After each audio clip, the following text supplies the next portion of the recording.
Cabinet meeting పెట్టారు, మంత్రులందరూ కూర్చున్నారు. కూర్చొని తెల్లారి క్యాబినెట్ లా 40,000 కోట్లు కాదు 31,000 కోట్లు అన్నారు. మళ్ళీ 9,000 మింగింది, 31,000 కోట్లు అన్నారు. సరే అది కూడా ఏందో చూద్దాం అనుకుంటుంది. మళ్ళీ మేమందరం, నేను ప్రశాంత్ అన్న అసెంబ్లీకి పోయినాం, సీనన్న కౌన్సిల్కి పోయింది. పోతే బడ్జెట్ పెట్టిరు. బడ్జెట్ లో చూస్తే 26,000 కోట్లే అన్నారు. మళ్ళీ 5,000 కోట్లు మింగింది.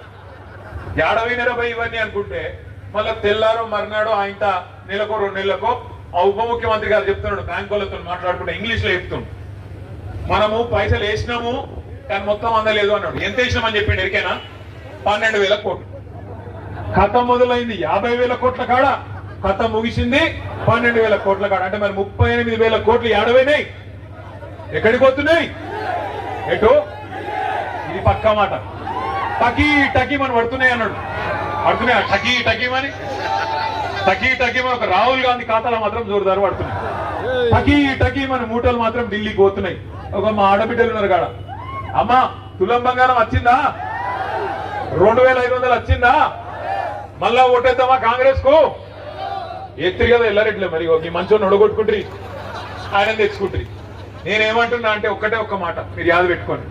ఒక బోనస్ అన్నాడు, 500 రూపాయల బోనస్ వచ్చిందా?